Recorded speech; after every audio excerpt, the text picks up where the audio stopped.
Serafina's Pove. Daniel's face lit up the moment the video connected. Just seeing him grinning like that filled my chest with something warm and bubbly. "Mom, happy birthday." I beamed. "Thank you, my love." He briefly disappeared from the screen and returned with a large cardboard with "Happy Birthday, Mom," designed with sparkly markers and little cartoon caricatures I assumed were me. My eyes watered as he said, "Grandma said I couldn't send it to you for security reasons." "That's okay, Danny. I love it, thank you." "You look great," he beamed, and then his eyes widened. "What are you wearing?" I held the phone out so he could see properly. "They're my training clothes." It was a sleek black tactical set with silver rune detailing and armored accents, complete with fingerless gloves, combat boots, and a cropped leather jacket I never actually wore to train. I thought it was a bit of overkill, but Maya said the first step to feeling like a badass was to dress like one. "Whoa!" Daniel gawked, his eyes wide in a way that made me swell with pride. "You look like an action hero." I laughed. "That's a bit of a stretch." "So tell me," he said, "did you have a good birthday?" I smiled, glancing at the pile of flowers and gifts on my bed. I tilted the camera so Daniel could see. "I did. My friends threw me a surprise party." He gasped in delight. "Friends?" I laughed. "Don't sound so surprised." He shook his head. "No, I just..." His smile was so wide it crinkled his eyes shut, pure joy lighting up his face. "I'm so glad you have friends, Mom. You deserve that." I smiled. "Thank you, baby." His smile faded slightly. "I wish I could have been there, though. We're always together on your birthday." "Oh, baby, I wish you were here, too. He always made my birthday slightly less miserable." "But I'll be back soon," he said. "Right?" "Gods, I hoped so." I nodded. "Sooner than you think. I can't wait." I debated whether the topic I was about to broach was a good idea, but decided to go ahead anyway. "Have you spoken to your dad?" Daniel's smile immediately faded, and he looked away without answering. I sighed. No matter what went on between me and Kieran, I didn't want my son harboring resentment towards his dad. Kieran might have been a distant husband and an even worse ex, but he was a good father, recent actions notwithstanding. "Honey," I said softly, "you should talk with your dad, okay? He loves you, and he's super sorry about missing the PTC." He looked back at me, and I hated that his bright countenance had dulled. "Did he even wish you a happy birthday? I told him he has to treat you better." I blinked, processing his words. So that was why Kieran sent that message. It hadn't come from remorse or sentiment. It was to look good in Daniel's eyes. He did text. "He wished me a happy birthday," I said gently, stamping the resentment that suddenly rose in me. The confrontation was none of his business. He didn't need to know about Kieran's cruel words or how Celeste ripped into me yet again. Daniel didn't need that weight on his little shoulders. The tension in his face eased. "Okay, good. I'm glad he did. Maybe I'll talk to him again." I smiled softly. "That's a good idea. I'm proud of you, baby." "So tell me more about your party," he said, his excitement returning. We spoke for a while longer before finally hanging up after he promised to call Kieran again. I snuggled into my pillows, a contented smile on my face. It had been a good day. A really, really good day. A part of me was skeptical. I knew I deserved happiness, but was I truly allowed? The doorbell rang through the house, breaking me out of my reverie. Something twisted in my belly as I went down to answer the door. I swear, if Kieran or Celeste decided they wanted to pull any of their shit on my birthday. Oh, Maya stood on my porch in a dress. She always looked formidable in her training clothes, but in her halter dress, strappy sandals, and her curly hair in a wild afro around her head, she looked like a goddess. She pushed her oversized sunglasses up on her head and grinned. "Hi, birthday girl." My mouth opened, and an incredulous sound fell out. "You ready for our big shopping spree?" she asked, eyes gleaming. I blinked. "Shopping?" She nodded. "Yep." I shook my head in disbelief. "But why?" She laughed. "Do friends need a reason to hang out? Do I need a reason to spoil my friend on her birthday?" That word, friends, resonated within me like a gong. As far as I was concerned, I exaggerated earlier for Daniel's benefit. But hearing Maya call herself my friend had to be the best part of today. When I was younger, back when she merely tolerated me as opposed to the scalding hatred she now bore for me, I was like an accessory for Celeste. I had no other friends, and after marriage, all I had was Daniel. Maya gently flicked my forehead, snapping me back to the present. We're gonna have to do something about all this noise in your head, she skied. I couldn't help but smile. Sorry, Yeah. She braced her hands on my shoulders and spun me around. Go change! Yeah, I rushed back inside the house, a giddy smile on my face. Where do you think you're going? I paused, blinking in confusion at the row of department stores in front of me, Macy's, Nordstrom, and Clark's. They all had the things I needed: clothes, shoes, home essentials. Shopping? My answer came out as a question because Maya was looking at me like I'd grown two horns. She sighed in mild exasperation. Oh, you clueless sweetheart. She looped her arm through mine and tugged me in the opposite direction. Nope, today isn't about utility, it's about indulgence. This way. But The boutique she led me to was the kind of place I usually passed by without even looking in. Silks, sequins, and shoes that looked more like art than footwear. I hesitated in the doorway, but Maya tugged me forward. I don't need all this, Maya, I said, my eyes wide. She rolled her eyes. Actually, you do, she said matter-of-factly. I do? For the gala, she said like it was obvious. Lucian's hosting one in a few weeks. Formal dress, full glam. She gestured into the store with a flourish. The works. I started to protest. Maya, this sounds expensive. I can't. She waved it off. Lucian's covering it. Said it's your reward for surviving his sadistic training regimen. She winked. And mine. I wanted to keep protesting, but the smile she gave me was so disarming. I let her pull me into the explosion of sparkles and silk, my reservations dissolving with every glittering step. At first, I felt ridiculous. The gowns clung too tightly, shimmered too brightly, but then I caught a glimpse of myself in the mirror, wearing something backless and emerald green, and something stirred. I looked beautiful. No one had ever cared to dress me like this before. I was never invited to balls or galas when I was with Kieran. His family made sure I was tucked out of sight, an embarrassment, their secret shame. But now I was being seen, and I liked it. It felt so fucking amazing. We had just finished our purchases, Maya insisting I take 2 gowns and 4 ridiculous pairs of heels I could barely walk in, when the day took an inevitable turn. We ran into her. Celeste was flanked by 2 shadows. I recognized them as Emma and Abby. Growing up, I'd mentally referred to them as Gretchen Wieners and Karen Smith because when all 3 of them were together, they reminded me of the plastics from the movie Mean Girls, and Celeste, reprising her role as Regina George, looked us up and down with a sneer. Well. She glanced at the bags in our hands and scoffed. Look who's playing dress-up. Emma smirked. Doesn't matter what she wears, Celeste. Trash in silk is still trash. I flinched, the comment hitting harder than it should have. Old reflexes kicked in, and I felt myself begin to shrink. But Maya stepped forward, fire in her eyes, and suddenly, despite the dress and heels, she was my formidable trainer, the fiercest person I knew. Say that again, she hissed, her voice low. Dangerous.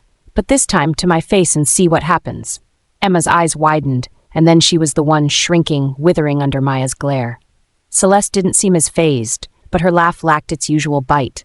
You think dressing her up changes anything? Kieran's already made his choice. I'm his Luna. Congrats, Maya said coolly. What a world-altering achievement. You must be so proud. Would you like a cookie? The way she said it made it sound like Celeste had drawn on the walls and was expecting praise. Maya took a step back, standing at my side as Celeste bristled with barely contained anger. My new friend slipped her arm in mine. Come on, Sarah, she said. It reeks of insecurity and desperation. Celeste's eyes flashed, but she didn't say another word as Maya pulled me away. I let her guide me forward, our heels clicking against the polished floor like punctuation marks. I could feel the burn of glares on my back, but I didn't look back. Celeste was where she belonged. Behind me, Seraphina's povey. As we walked, my shoulders started to ache, not from the bags I was carrying, but from the weight I thought I'd finally shrugged off. I tried to hide it. I smiled at Maya, thanked her 1,000 times, even made a joke about tripping in one of the ridiculous heels she made me buy. But the truth? My shopping spirit had flatlined somewhere between Emma's sneer and Celeste's smug little declaration. Even now, it echoed in my head, Kieran's already made his choice. I knew that, and it shouldn't have bothered me one bit. Still hearing it, spoken with such confidence, like I was nothing but a discarded mistake, burned hotter than any insult ever could. "Okay, one last stop," Maya announced as we pulled up to our cars. "My car has been acting up lately," she tapped on the hood for emphasis, "and if that isn't a sign that I need a new whip, I don't know what is." She pointed to the dealership across the street from the mall. "Let's drop our bags and I think I'll head home," I said. "I need to decompress, maybe take a nap before dinner. It's been quite a day." Maya narrowed her eyes slightly. "I thought we could grab dinner together." I forced a grin. "Rain check?" She bit her lower lip. "You're not letting those girls get to you, right? They're all fucking juvenile, not worth the headspace, Sarah." I nodded, my jaw aching with the strained smile. "I know, Maya, and thanks for that earlier. It was pretty badass." She nodded slowly. "All right, birthday girl, you promise you're not going home to sulk under a blanket?" I shook my head. "I'm not. At least I hoped I wasn't." She watched me a beat longer, then nodded. "Okay then." She watched me as I unlocked my car and put my shopping bags inside. Before I slid into the driver's seat, I waved at her cheerfully, pretending like I didn't feel as if I'd just been shoved 10 steps backward in my healing. Maya's POV. I've walked into ambushes alone and walked out without a scratch. Once took down an alpha twice my size with plastic chopsticks. But nothing, and I mean nothing, could have prepared me for the jolt that went through me the moment I stepped into that godforsaken dealership. I'd been distracted, worrying about my new friend and all the forces of the world that conspired to hurt her. I'd been wondering what else I could do to help her, to ease the weight she constantly carried like a pain mule, when I felt it. White-hot lightning rushing through my body, freezing me in place. All my senses honed in on the source of that feeling, and I felt my wolf, Naira, stir. He was leaning against the hood of a dark green Mercedes G-Wagon and had all polished steel and understated arrogance, casually arguing with the service manager like he owned the place. I wouldn't have noticed him if the Bond hadn't punched me in the chest like a battering ram. "Mate!" Naira howled. The sound filled my head. Awareness spread through my body. The sheer force of my realization gave me vertigo. Tall, broad-shouldered, a clean-shaven jaw I could already see myself punching for fun. And those eyes, like storm clouds gathering in a clear blue sky, locked on me the moment I entered. He felt it too. I saw his body tense as he straightened, saw his pupils dilate, felt the weight of his attention on me, the service manager suddenly an afterthought. He started toward me, slow and cautious, probably trying to play it cool despite the magnetic pull humming between us like a live wire. Each step he took toward me reflected in my pounding heart, but I forced it to be still, forced my nerves to ease. I was Maya fucking Cartridge, and I didn't get phased. Mate or no. "Hey," he began. His voice was warm silk, smooth and rich. I raised a brow. "If you're about to say you think we know each other, don't. It's cliché." He blinked, then laughed. Damn it. It was a nice laugh. It curled into the air between us, oddly intimate. Naira purred. "I wasn't. I was going to say," he stuck out a hand, "I'd like to know your name." My lips twitched. "Would you now?" "Very much." I almost told him. Almost. I'd always found the idea of fated mates a little ridiculous.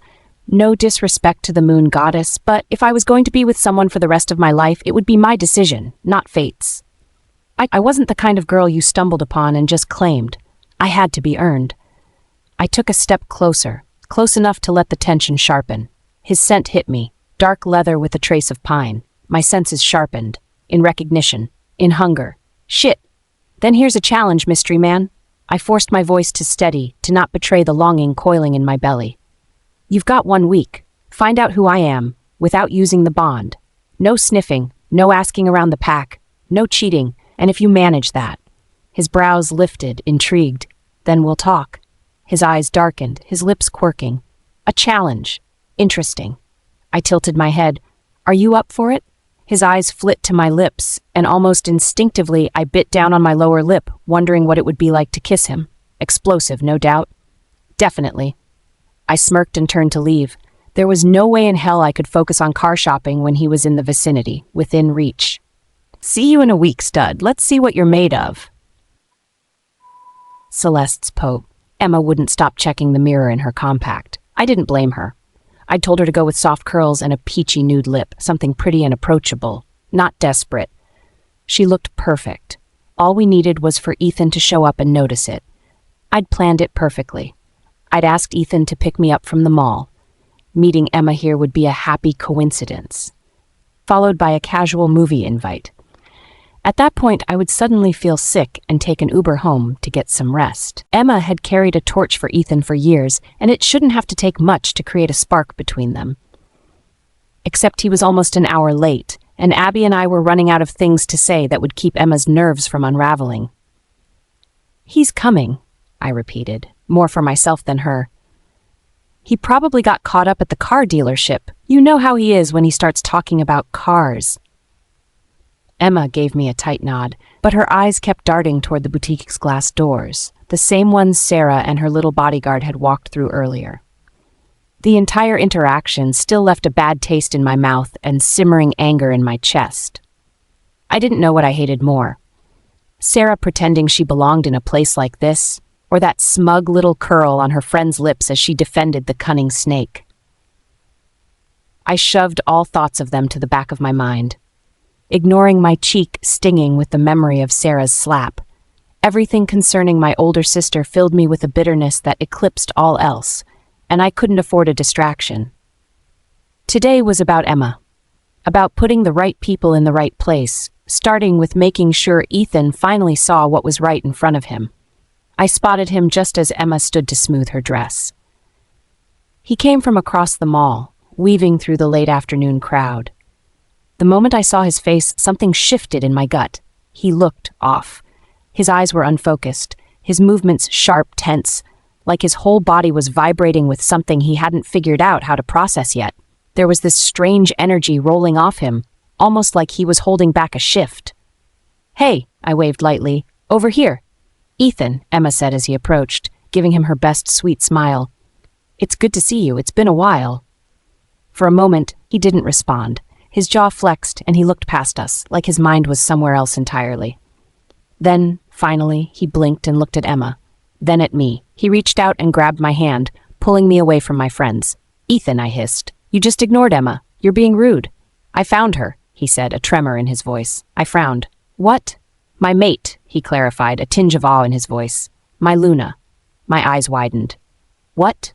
Who?" But he didn't elaborate. He wasn't smiling, wasn't bragging. He looked stunned, wrecked, disoriented, like the ground had shifted under him and he hadn't quite caught his balance. I stepped closer. "Are you sure?" His eyes finally focused on me, and I saw it, that flicker of knowing, of instinct. "As sure as the blood pumping in my veins," he answered, his voice low. Logan sensed her instantly. His wolf aura glowed in his eyes as if Logan himself was trying to confirm Ethan's declaration. There was no denying it. Ethan turned and I reached out, grabbing his hand. "Wait," I said. "Emma wanted to know if you wanted to watch a movie with her." He looked at me like I'd suggested he strip and run naked through the mall. He gently but firmly pulled his arm out of my grasp. "I have no time for that. I need to find out who she is." His eyes glazed over, and I knew he was thinking about her, his mate. Fuck. He was already halfway across the tiled floor by the time I processed what had just happened. I turned to Emma, and she blinked at me curiously. I didn't know what to say to her. Not because I was heartbroken for her, but because I was already calculating what this meant. If Ethan had truly found his mate, then everything I'd been quietly orchestrating, positioning Emma at his side, guiding the narrative, would unravel in a blink. And more importantly, I'd lose influence. Emma would have been the perfect Luna, not too ambitious, not too clever, loyal to me, malleable. I could have whispered in her ear and held the reins without anyone noticing. I would have remained important, visible, the sister who built the Luna. But now Ethan was tethered to someone I didn't know, someone I hadn't chosen, someone I couldn't control. And that was the real danger. Because if his mate had a mind of her own, if she didn't need help, or worse, didn't want mine, then where did that leave me? Invisible. I had to find her and somehow steer my brother away from her. Before it was too late, Serafina's Pove. I woke up before dawn, unwilling to lie in bed and let my thoughts spiral any further like they'd been doing lately. The quiet house made for too much noise in my head. I had a yoga session scheduled at the Moon Hall today. I'd done a few over the last couple of weeks, and I found that it helped with my healing and also settled my mind. I changed into my yoga attire, soft gray leggings and a worn sports bra that smelled faintly of my usual lavender oil. I hadn't used it in a while because the scent brought back memories. Warm, firm hands pressing me to a rigid body, soft lips, searing heat. I shook my head. This was exactly the kind of noise I needed yoga to quiet. I had just stepped out of the locker room when Maya intercepted me, her hair back in its usual cornrows, 2 cups of coffee in her hands. "Morning, sunshine," she said, stretching out a cup to me. I was still trying to reconcile the idea of my ruthless trainer, Maya, as my new friend. As strange as it was, it made me deliriously happy that someone like her had me in mind to the point of getting me a cup of coffee. Pathetic, I know, but I'd been shown so little kindness in my life, so seemingly inconsequential gestures meant the world. I eyed the cup of coffee wistfully. "Thanks, but I can't. I'm going to the Moon Hall." "Ah," Maya nodded in understanding, withdrawing her hand. "Caffeine and yoga do not go together." "So," she started, her tone dancing with something. Teasing. "OTS has been buzzing with some gossip since your birthday party." I raised an eyebrow, amused. "I didn't take you for someone who cared about, listened to, or spread gossip." She shrugged. "I usually don't, but this one is particularly juicy, and I'm invested." She winked. I chuckled. "Okay, so what is it?" She wiggled her dark brows. "It's about you and Lucian." My steps faltered. "What?" "You guys looked cozy during your party, and it's no secret that he took you home afterward, and you two spend a lot of time together." I let out an amused breath. "Lucian and I are friends, Maya." "Sure you are," she sing-songed. "I heard he declared to your family that he was going to court you." My jaw dropped. "How did that even get out?" "Oh, you can't hide anything in OT. She shrugged. The walls have ears and big mouths." I laughed, shaking my head. "Lucian was just helping me, that's it." Maya snorted. "Is that what we're calling flirting these days?" She nudged me. "Come on, Sarah. You can't tell me you haven't noticed how he looks at you, or how he shows up no matter what you need." She puffed out her chest and deepened her voice. "If you need anything, Sarah," she said, obviously mimicking Lucian, "and I mean anything, I'm here." I felt the heat rise in my face and silently cursed my fair skin. "He's just a friend, Maya." "And isn't that the best foundation for a strong relationship?" I groaned. "Maya," she chuckled. "Fine, but I'm just saying you and Lucian would make the most adorable couple, and I've known him for years. He would be amazing to you." At this point, my face was the color of a tomato. I shook my head, wishing I had my hair down to shield my cheeks. "I just got divorced. I have a son who's already not too keen on his father's new relationship. I don't want any more complications." Kieran and Celeste were one thing, but I didn't think Daniel could handle it if I started dating someone new, too. Maya shrugged, undeterred. "Sometimes love doesn't care what you want, it shows up anyway." I had nothing to say to that, but it would be pretty fucking ironic if love showed up now after I'd spent a decade waiting for it. We arrived at Moon Hall, and Maya stepped back as I gripped the door handle. "Well, enjoy your session," she said with a conspiratorial smile, like she knew something I didn't. I stepped into the meditation hall, and my steps faltered, understanding Maya's smug departure. The Moon Hall was calm and cool, lit by golden rays streaming through the domed skylight. Low incense braziers smoldered at the corners, releasing a faint, grounding scent of pine and sage. Old claw marks scarred the worn stone floor, left by wolves that had shifted during sessions. In the center lay a sunken circle ringed with cushions and woven mats, and on one of the cushions sat Lucian. He was sitting cross-legged, his posture calm, his expression unreadable. But when his eyes lifted and met mine, something inside me fluttered. Awareness.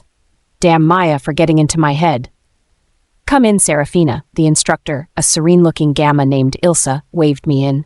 I'd meditated with her the first 2 times, but it had just been us. Lucian smiled softly as I moved into the room. "This is a surprise," I noted. It was Ilsa who answered. "Lucian and I have decided it is time to attempt to connect with your absent wolf," she said in a soothing voice that belied the gravity of her words. My heart skipped a beat. We were going to try to access my wolf. "No werewolf is born without a wolf," she continued. But sometimes the wolf retreats or a connection breaks before it ever had a chance to form. Today, we'll reach for that connection. Try to access that silenced part of you. She waved towards the cushion beside Lucien, who was watching me intently. And the presence of an alpha helps immensely. My stomach flipped, my body buzzed with nervous energy. Before I could get too in my head about it, I sat down beside Lucien as Ilsa sat in front of us, crossing her legs too. "Now," she said in that soothing voice, "face each other and hold hands." Lucien immediately turned to face me. When I did, mirroring his position, he gave me a warm smile. "Relax," he said softly. "I'm relaxed," I mumbled. He chuckled and held out his palms, waiting. I hesitated. But when our hands touched, something shifted me. The warmth of his skin seeped into mine, not burning but grounding. "Just breathe," he whispered. "You're safe." I knew that. When I was with Lucien, there was no doubt that I was safe. "Now," Ilsa said, "close your eyes." I obeyed. "I want you to center yourself like you've done in our past sessions. Focus on your breathing. In and out, in and out, in and out. Let the world around you fade away. What you're looking for is inside you. She's lost, but she wants to be found. She wants to find you." I let Ilsa's words guide me as I tried to settle myself. After doing it previously, it was now easier. The world dulled, the voices faded, my heartbeat slowed. Each breath unspooled the knots in my chest, one at a time, until my body felt untethered, floating in the quiet between worlds. Then, softly, so softly I almost missed it, I heard something. A sound. It wasn't a voice, not exactly, more like a note reverberating just beneath the surface of silence. Low, raw, primal, a vibration through my body. I leaned into it, unsure if it was real or a figment of my imagination, but it came again, a call, distant, wild, fragile, and oddly familiar. My breath hitched, my pulse faltered. Inexplicably, I knew that sound, knew it as well as I knew the breath in my lungs and the beat of my heart. It was her, my wolf. The part of me that had always been hollow, empty. A werewolf without a wolf was like a person born without limbs. I never knew how to miss it, I just knew something was missing. But now, she was here, somewhere just beyond the veil, within reach. I could feel her, faint as a whisper, circling me from the edges of my mind, pacing in a place I couldn't yet reach. The air between us was heavy, thick like fog. I felt that vibration again, a movement. Each step she took sent a ripple through me. She wasn't charging toward me. She didn't leap with joy or relief. She hesitated, wary, guarded. Because she didn't know me.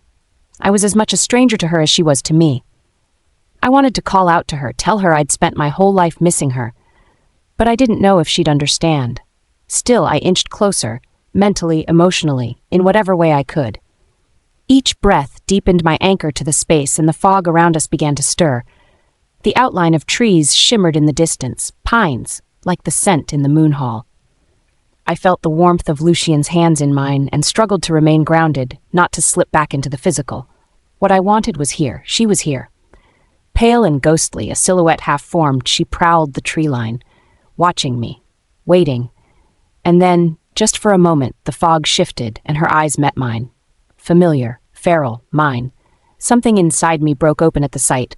A pressure behind my ribs I hadn't even known I was holding released all at once. The ache, the emptiness, I felt it begin to fill. And just as the mist began to thin, just as I felt the first tremor of recognition tremble between us, bang! The door slammed open, jolting me out of the trance like a snapped cord. My eyes flew open. My head turned. In the doorway stood Kieran, frozen. His gaze locked onto Lucien and me, our hands still clasped, our faces flushed from the trance, from something more than just breathwork. Kieran's eyes widened, disbelief cutting sharply across his face. I saw it all in a single second. Shock, confusion, and then something deeper. Something that made the air between us thrum like a struck chord. And me? I was reeling. From what I'd just seen, what I'd just felt. But as the world around me came into focus, I felt that feeling fade, and the fog thickened till it was as solid as a wall. The delicate ache of my wolf's presence faltered, then vanished altogether, like she'd turned and run back into the dark. Gone. Kieran's pove. I was supposed to be watching Celeste train. I'd agreed to accompany her to her training session at OTS that morning when she'd asked. Her gaze held that familiar plea, the one that said, "Prove you still care." That and her appalling statistics that Lucian had shown me were the reason I was once again at OTS headquarters. The plan was to keep a respectful distance, show support, maybe give her some pointers if she asked. But it was one thing to see the numbers. It was another to have a first-hand experience of just how far behind Celeste was in her training. We hadn't even made it halfway through warm-ups before I realized she wasn't focused. Her eyes weren't on the course. They were on me. Her footwork lagged, her form slipped, and her trainer winced more than once when Celeste nearly missed her mark. I kept my distance. I didn't want to overstep with her trainer's instructions. But the longer I stayed, the more distracted she became, tripping over drills, snapping at her trainer, stealing glances at me like I was the one throwing her off balance. Eventually, I stepped away. Told her I needed air. The truth was, I couldn't take the weight of her gaze anymore. I was a distraction she didn't need right now. The second I stepped out of the room, the pressure in my chest shifted, like the air changed density. I paused in the hallway, rolling my shoulders. I remembered Lucian's words, urging me to focus on Celeste and her training. But I didn't even know where to start with her. How could I help her if she couldn't even concentrate with me in the same room? Ow! Celeste's indignant yell floated out into the corridor. I fought the urge to roll my eyes and pushed away from the wall. I wandered the corridor outside the training halls, heading nowhere in particular. I knew Sarah was somewhere in this building, and that knowledge was a curse. I wondered what she was doing. Whatever it was, she was probably performing levels higher than Celeste. I stamped down the urge to seek her out, to see her. Nothing good would come out of that. Not after the way we'd left things. I was about to turn and head back to Celeste's training room when I froze in my tracks. It felt like I'd been shot through with a bolt of lightning, freezing me from within. I felt Ashar, who had been quiet all morning, stir. Something singed my blood, like a voice, a whisper, a command, a sudden, fierce tug beneath my ribs, an awakening. It wasn't just instinct, it wasn't routine alertness or the casual awareness of another wolf in the vicinity. This was primal, visceral, intimate, and familiar. My pulse stumbled. What is that? I thought in confusion. The pull grew stronger. Ashar surged, growling low in my chest. Go. I turned, following the magnetic pull like I'd been hooked on an invisible thread and reeled forward. It wasn't a direction, it was a feeling. A scent, barely there, a heat blooming under my skin, electric, foreign and familiar all at once. Ashar went from curious to feral in a heartbeat. I could feel him straining against my mind, pushing against the cage of my body, demanding to move faster, get closer. And then it hit me, what this strange, overwhelming sensation was. Mating call. Ashar snarled and lunged, recognition blazing through him like wildfire. He knew that call. He knew her. But I didn't. My brain scrambled. I'd never felt anything like this. Never heard that frequency, that tone. Never smelled that exact scent. Warm vanilla and sandalwood. The edge of something wild, yet fragile. But Ashar. He knew. His voice was pure certainty. Mine. I stopped in front of a closed door I hadn't meant to find. My hand went to the handle, already burning with tension I didn't understand. I was barely able to restrain myself from tearing into the room with all the force simmering in my body. Time stopped. In the center of the room, a meditation circle. The soft haze of incense curled through shafts of golden light. And at the center of it, my heart seized. Her. Sarah. Kneeling across from Lucian Reed, their hands clasped, her face flushed, her lips parted like she was caught mid-breath. Her eyes were closed. Her expression was softer than I'd ever seen it, unguarded, glowing with something deep and primal. A sheen of sweat clung to her brow, trickled down the back of her neck. I felt it before I understood it, the low hum in the room, the frayed threads of something destined being stitched back together. Ashar howled, not with rage but with longing, with recognition. He made me surge toward her, certain of what I couldn't name, only feel. This was it, her. The one, the bond. I didn't understand it, but he did. Then her eyes flew open, and everything changed. She gasped, sharp and startled, as if waking from a dream. And in the space of a single breath, the feeling disappeared. Snapped, cut clean, like whatever force had tethered us had retreated the moment she came back to herself. Gone, just gone. I stumbled forward a step, desperate to feel it again, to confirm it hadn't just been in my head, that the sudden hollowness inside me had once been filled with something bright and burning and potent. Ashar whined low, disoriented. Lucian moved before I could reach her. He rose to his feet, placing himself squarely between us. Calm, controlled, possessive. "This is a sacred space, Alpha Blackthorn," he said evenly. I barely heard him. My focus was on Sarah. Now standing too, her expression shuddered. She looked at me, but there was nothing in her eyes. No recognition, no pull, not even the echo of what had just lit me up from the inside. Whatever I'd felt, she hadn't, or she didn't remember. Or it was already lost. I stepped closer anyway, hand reaching out of its own accord. It wrapped around her arm. "Sarah!" She flinched, and I stopped cold. Something inside me twisted. The connection, whatever it had been, was gone. The wolf I'd felt rising to meet mine had vanished like smoke, as if it had never existed. Ashar let out a low, pained growl inside me, a sound of protest, of mourning. I'd found something and lost it in the same breath. The door behind me slammed open, jolting me. "Kieran?" Celeste's voice was like ice water down my spine, dampening the last embers of the fire I'd felt. I turned to find her standing in the doorway, eyes flicking between me, Sarah, and Lucian. Hurt was already blooming on her face, even though she didn't know what she was seeing. Sarah pulled her arm out of my grip, putting space between us like she needed it to breathe. Lucian was already at her side, steering her away without saying a word. She didn't look back as they left the room through a second doorway. I stood there, heart pounding, chest hollow, the echo of something precious fading fast. Celeste approached slowly, her voice careful. "Key, what were you doing in Sarah's class?" I could barely form the words, could barely understand their magnitude. "I felt something. Ashar did. A call. I don't understand it, but—" I exhaled heavily. "It was intense." She frowned, confusion giving way to disbelief. "And that led you here? You thought Sarah might be your mate?" My silence was all the answer she needed. "That's not possible," she snapped. "Werewolves without wolves don't have mates. There's no way Sarah's your mate." I ran my hand through my hair, feeling disheveled. "I don't know what I felt, Celeste. Celeste's face shifted, wounded pride curling into something sharper. She looked away, voice tightening. "My wolf's been off," she said finally. "For the last decade. I haven't told anyone, not even you. I didn't want it to affect how people saw me, how you saw me." That caught me off guard. She continued, softer now. "After what happened that night, my wolf never fully recovered. The trauma of seeing you two together, it changed something." She stopped responding like she used to. Some days I can barely feel her at all. I stared at her, guilt winding through me like barbed wire. Celeste looked up at me, eyes glistening. "What you felt wasn't Sarah. Maybe it was my wolf. I've felt her growing stronger since I've been training. Maybe that's what you sensed. Then why did it lead me to—" She stepped closer, her voice quiet but sure.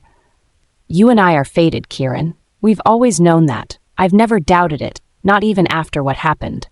And I couldn't say anything. Not when she looked at me like that. Not when she'd just cracked herself open for me. So I wrapped my arms around Celeste, pulling her into my chest. She trembled slightly. And I held her tighter, even as Ashar growled low beneath my skin, restless, unconvinced. Seraphina's pove. Kieran's behavior had been a dizzying cocktail of infuriating and befuddling since we got divorced. Today was worse. It rattled me down to my core, jarred me in a way I couldn't understand. The way he'd looked at me in the meditation circle, how he gripped me, his wolf rising to the surface like Ashar was trying to speak for him, only for him to pull away and walk back to her. I didn't know what that meant. I didn't want to. As the door to the moon hall shut behind us, I leaned against the wall, forcing calming breaths. In and out, in and out. Lucian must have sensed the spiraling questions in my mind, the jumbled emotions running through me, because he leaned in, voice smooth and steady. "Sarah? Are you okay?" I looked up at him, blinking like I was seeing him for the first time. "I felt her," I whispered, still in awe. The feeling had already faded, and the memory was getting hazy with every passing second. But there was no denying it. I had a wolf, lost, hidden, but there. He smiled, tucking a loose strand of hair behind my ear. The action was oddly intimate, and my breath hitched in response. "We should celebrate," he declared. "Let me take you out to dinner." I frowned. I lost her almost immediately. I'm not sure there's anything to celebrate. He shook his head. Are you kidding me? That was immense progress. That you were able to sense your wolf on the first try is amazing, Sarah. I felt my lips twitch. So you think I'll be able to sense her better as time goes by? He nodded. Definitely. I let the smile show. Yeah, dinner sounds nice. He grinned. I'll pick you up at 6. He winked before turning and heading back down the hall. When he disappeared around the corner, I turned toward the door, wondering if Kieran and Celeste were still in the moon hall. The look on his face flashed in my mind, dazed, baffled, flustered, and I shook my head. Whatever that was, I was done being entangled in Kieran-Celeste drama. 4 hours later, I was spread-eagled on the mat in the training room, soaked in sweat and ruining the day Maya Cartridge was born. Well, look who's getting stronger, she mused, dropping to the mat next to me and crossing her legs. Oh, is that what this is? I wheezed. 'Cause I could have sworn I was dying. Are you kidding me? You breezed through that last drill almost as fast as I do. I let out a breathless laugh as I sat up. I felt my wolf today during meditation. Maya's eyes widened. That's amazing, Sarah. She leaned forward and pulled me into a hug. I knew you could do it. I laughed, leaning into her embrace. I didn't take you for a hugger. I'm full of surprises, babe, she said, pulling away. I chuckled. Lucian is taking me out to dinner to celebrate. No, stop that. I rolled my eyes as Maya wiggled her eyebrows suggestively. Oh, is he now? A romantic, candle-lit. As friends, I emphasized. To celebrate today, I was going to ask if you wanted to come. After what she'd insinuated earlier and that brief tender moment out in the hallway, I needed her presence at dinner as a buffer. Because rumors didn't rise out of nothing, so if people thought Lucian and I were a thing, then that had to mean he. Can't, babe, sorry. I groaned. Maya, she chuckled. It's not even about you and Lucian. She lowered her voice. I kind of have to lay low for a while. Can't be seen out in public, especially not with you two. I cocked my head. Huh? She leaned over and patted my cheek affectionately. All in good time, babe. I'll explain in good time. I looked at her in confusion. Right. We avoided Luna Noir like the plague, opting for a cute little restaurant in Beverly Hills. It was beautiful, with a touch of vintage charm, the kind of place where conversations floated low and candlelight softened the atmosphere. Maya told me about this place, as that Lucian ventured. She comes here a lot. She lives close by. I eyed the candles and subtly rolled my eyes. Of course she did. Dinner with Lucian wasn't anything we hadn't done before. Yet everything felt different tonight. Lucian was charming and warm as always, but something behind his eyes had changed. Maybe it was me, replaying Maya's words in my mind. You can't tell me you haven't noticed how he looks at you. Or maybe it was him, leaning closer than usual, pouring my wine without asking. That almost imperceptible breath he caught every time I smiled. The warm atmosphere shifted when Lucian looked over my shoulder and frowned. Isn't that your brother? I turned in my chair and bit back a curse. It really was Ethan standing at the door. He was talking to the maître d' at the entrance, his hands waving animatedly like he was describing something. Is there any place we could go in this city without running into a member of your family? Lucian said. There was teasing in his tone, but I didn't even have it in me to laugh at the joke. Because he was right. Was there a tracking chip in my neck I didn't know about? Let's just turn around, I said, still glaring at Ethan. Maybe he won't see. Ethan looked up and stiffened, his eyes meeting mine. Lovely, I muttered, turning away. Ignore me, I prayed fervently. Scat, ignore me like you've done in the last 10. Sarah? I exhaled sharply and looked up, not bothering to force a smile. Ethan. His eyes narrowed in suspicion. What are you doing here? I waved to Lucian, to our steak dinner. Performing open-heart surgery, obviously. He rolled his eyes. Very clever. I rolled mine too, pushing my seat back. I'm going to the bathroom. Hopefully, Ethan would miraculously vanish by the time I returned. As I walked past him, I said, feel free to make yourself scarce by the time I let out a surprised gasp as Ethan grabbed my arm with an urgency that shocked me. My eyes widened as he leaned in and sniffed my neck. What the hell? Where have you been? He asked sharply, his eyes snapping to mine. Who were you with? Excuse me. Lucian rose from his seat and his voice cut in, cool and calm. Ethan, let her go. But my brother's grip only tightened. There was something feral in his eyes. What scent on me was making him this way? Tell me, he ground out. Where she goes or who she spends her time with is none of your business, Lockwood, Lucian said, his voice firmer.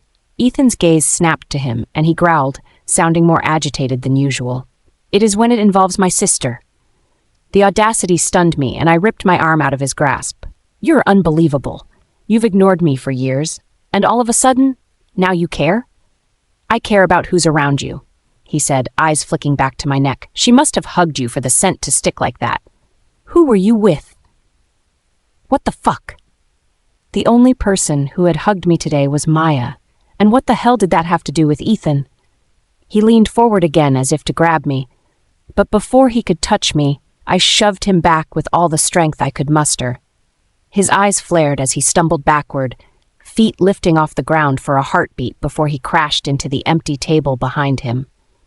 My eyes widened, too, at the fact that I'd just sent a full-grown alpha flying when opening a jar of pickles was my Achilles heel.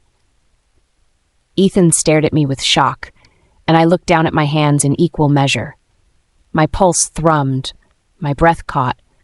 I was buzzing. What the fuck, Sarah? He snapped, straightening. The entire restaurant was watching us, intrigued by the spectacle we were making. You are one of 4 people who have absolutely no right to pry into my life. You're not my brother, and nothing, abso-fucking-lutely nothing, I do concerns you. Next time you see me in public, I'd thank you kindly to mind your fucking business. Ethan's mouth opened, then closed. He inhaled sharply, and I saw his wolf flare in his eyes. His jaw clenched, his eyes darkened, and he turned on his heel and left. I stood there long after Ethan disappeared through the doors, long after our spectators returned to their meals. Lucian didn't speak for a long beat. He simply placed a hand gently on my arm. I'm fine, I whispered, but I was shaking, this time from something else. I felt her, I said, turning to him. My wolf, it was faint, but she stirred when I pushed him. I looked down at my hands in awe. That was strength. Lucian beamed, proud. Now that is worth celebrating. We left the restaurant and went to a bar about 10 minutes away from what Lucian pointed out was Maya's apartment building. Alcohol flowed freely, with Lucian calling toast after toast. My cheeks flushed warm, and the adrenaline had softened into something almost giddy. I hadn't drunk like this in a long time, and I felt deliriously happy. Okay, Lucian chuckled, taking my glass from my hand. I think it's time we cut you off. No, I whined, holding my head up with my hands. It felt too heavy to hold on my own. We're celebrating. Let's not overdo it, yeah? He said, brushing hair away from my cheek.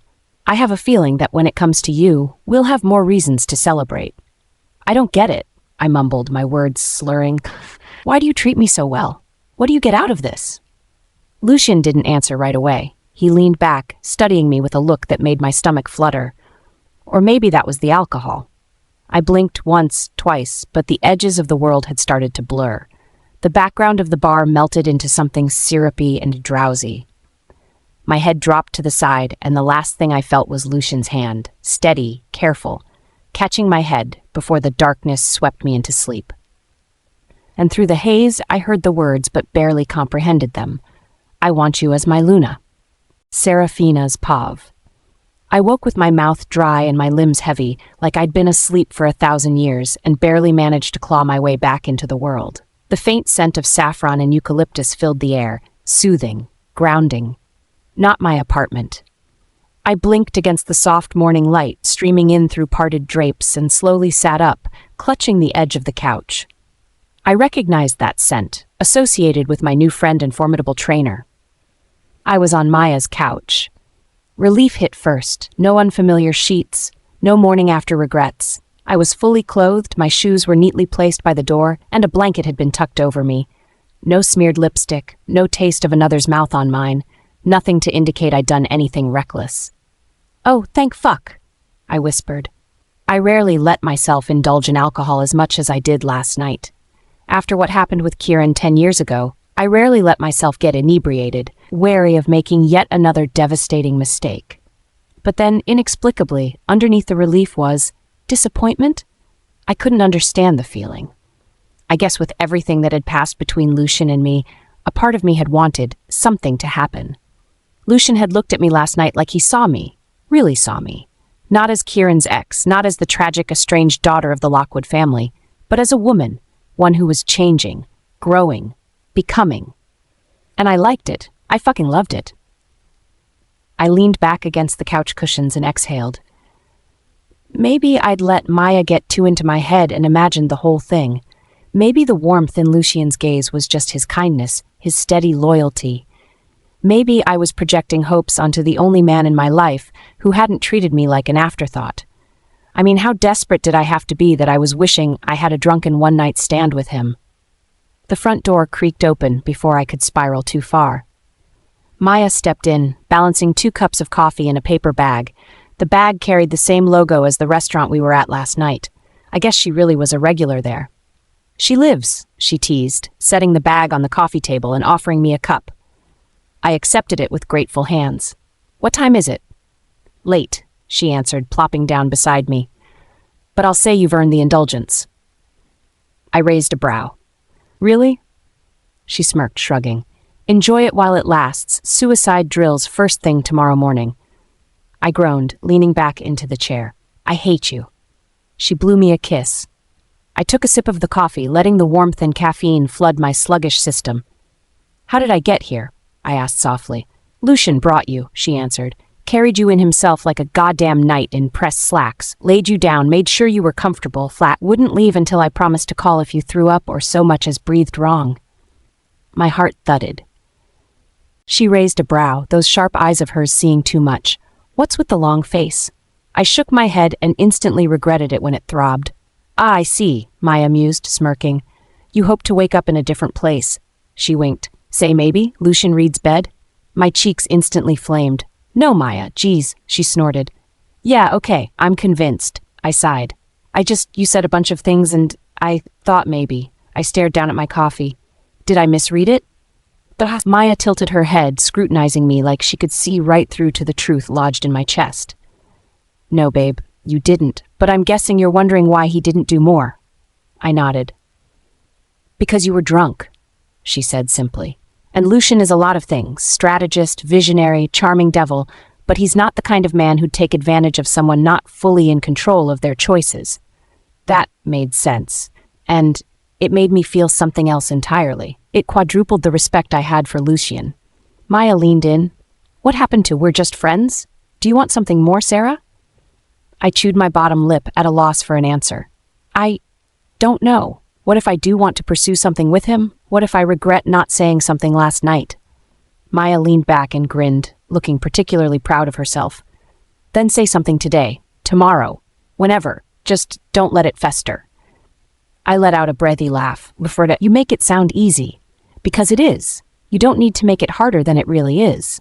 In case you haven't noticed, I'm not exactly dripping in feminine allure," I said. "He's an alpha, polished and powerful.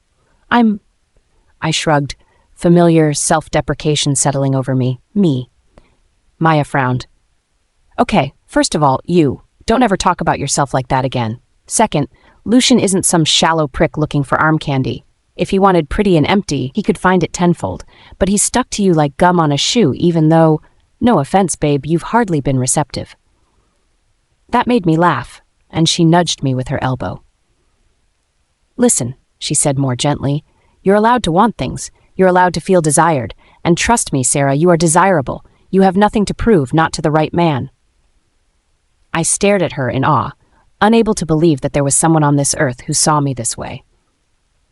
"You're pretty fucking amazing, you know that?" I whispered. Maya leaned in and kissed my forehead. "I know." I craned neck to look up at her as she stood. "Going somewhere?" She winked. "I need to not be here for a while." I frowned. "Here? Like you're home? Because of me?" She shook her head.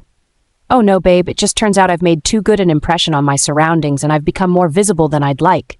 My frown deepened. "Huh?" She laughed, stroking my hair affectionately. She pushed the paper bag to me. "Breakfast burrito and cinnamon roll," she announced. "Help yourself to anything in the fridge. Stay as long as you need to." I blinked at her as she moved through the room. She grabbed her keys from the counter and slung a canvas tote over her shoulder. She was acting so odd, but I didn't want to push. "You'll tell me what this is eventually, right?" Her smile was soft, affectionate. Definitely, I promise. Then she moved towards me again and leaned down to hug me, long and warm and anchoring. Don't run from good things just because you're afraid, she whispered against my hair. You've lost enough. When the door closed behind her, I was left in the quiet of her apartment, cradling coffee between my palms and wondering what the hell was going on. Ethan's POV. 23 hours. That's how long I had left to find her, the intoxicating woman with wildfire eyes and a challenge on her lips. My mate, Maya. Discovering her name was the easy part. Actually finding her was proving impossible, and now I was stuck prowling the streets around her favorite restaurant like a creep. Logan was in a constant state of agitation, prowling just beneath the surface, restless. She was out there, close maybe, but just out of reach. And the bond didn't help. I'd honored her rules. No sniffing, no shortcuts, and still, nothing. I was losing my mind, and my pride. Fast. So when my phone buzzed, and my mother's name lit the screen, I was already frayed at the edges.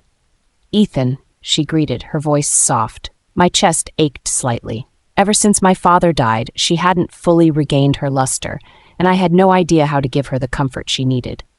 Hi, Mom. I wanted to ask. She hesitated. How is your sister? I winced at the memory of last night at the restaurant, the one I found out that Maya frequented often. I should have acted better, but Maya's scent I'd smelled on Sarah made me lose half of my mind, and nothing else mattered but finding out where it had come from.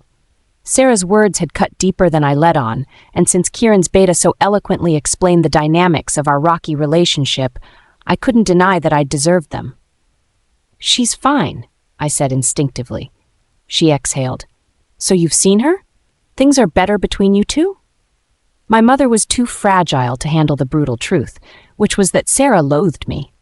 And I wasn't going to admit that someone half my weight threw me across the room like a rag doll. Whoever was training her at OTS must be a fucking legend. There, I paused, searching for the right lie. Better. Her relief was palpable. Good. That's good. A pause. Then, gentler. I baked her those cinnamon raspberry scones she used to like. Will you come pick them up and take them to her? I almost said no, but the hope in her voice stalled me. I knew she was trying to mend the rift between her and Sarah, the only way she knew how. Her pride held her back from facing her daughter, and my sister's new antagonism wasn't making things easier. I sighed. Yeah, I can do that. Thank you, darling. I hung up and dropped my phone in the console. I looked up and saw her. A flash of dark hair, honey-toned skin, long legs and combat boots. She was walking down the sidewalk, swinging a tote bag like she didn't owe the world a damn thing. Maya.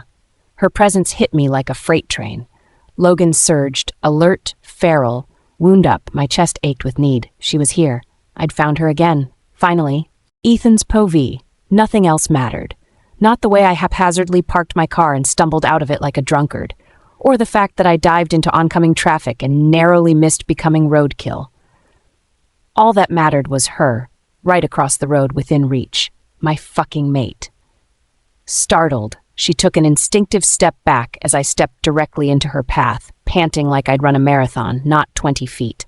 Her eyes widened, but the surprise was brief, quickly dissolving into a look of amusement and mild intrigue. She crossed her arms. Well, she said, cocking her head, someone's an overachiever. She just sent me on a wild goose chase, had me running around town trying to uncover a name and a damn address. Yet, despite myself, I smiled. Do I get bonus points for turning in my homework early, Maya Cartridge? Her lips twitched. We'll see. I took a step closer to her, my eyes zeroing in on the pulse beating wildly in her neck. She could feign nonchalance and indifference all she wanted, but I knew she felt the pull between us. It thrummed between us like a live wire, dangerous, deliberate, and impossible to ignore. Congratulations, she said, her voice like velvet caressing my skin. You passed the first challenge with flying colors. I blinked. First? Her smile was slow, scheming. Dangerous. Next. Beat me in combat. I raised a brow. Is there a final level where I have to fight a dragon and retrieve a magical stone too? Oh, honey. She reached a hand out, and my breath hitched when she ran a finger down my torso and smirked. I am the dragon. My eyebrows arched.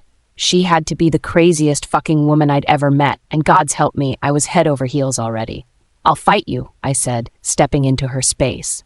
Not touching, but close enough that the energy between us crackled, undeniable. And I'll win. She looked up at me through her lashes, that familiar challenge flashing in her eyes. Looks like your ego is as big as you are handsome. It'll be a shame if you're all talk, though. Trust me, I'm not, she shrugged. I guess we'll see.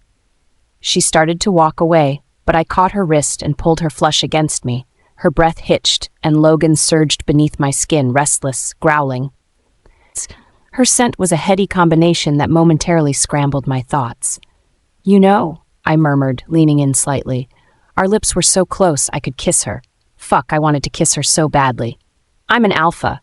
We don't like being led in circles. She cocked her head. Then you're welcome to bow out. I gritted my teeth.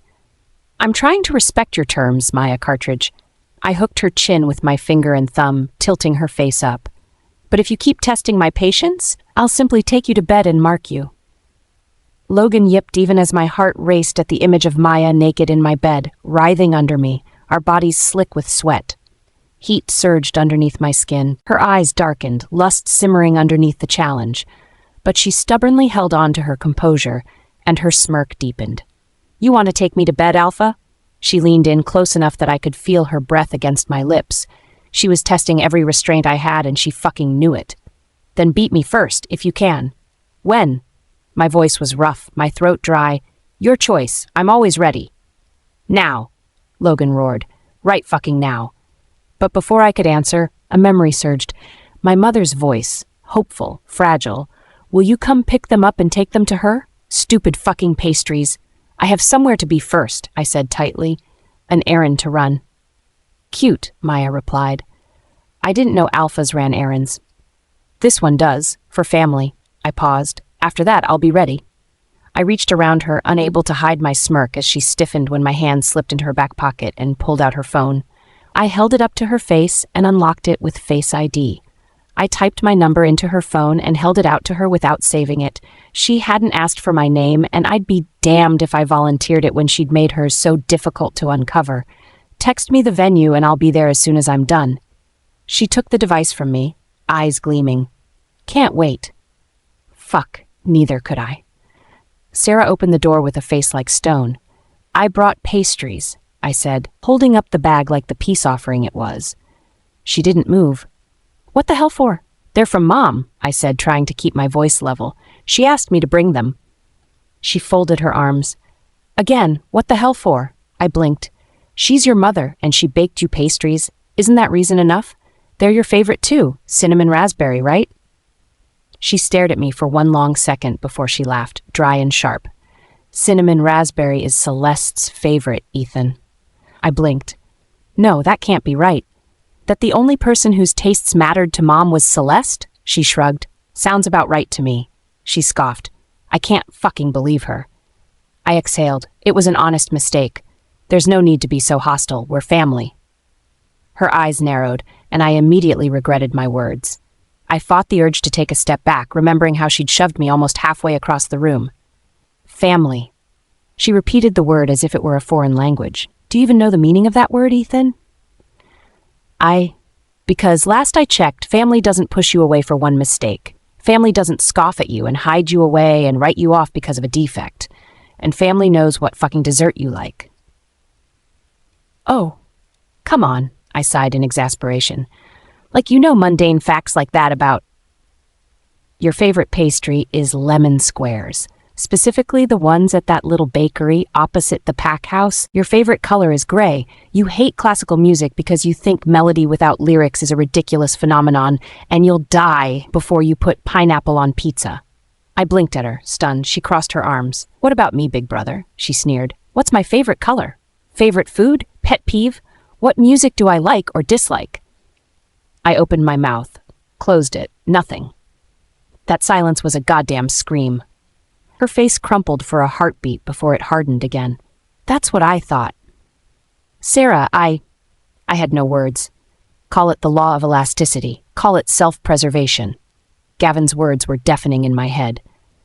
Sarah reached her limit and snapped. Best get those to Celeste before they get cold, she said, nodding to the pastry bag in my hand. She stepped back into her house.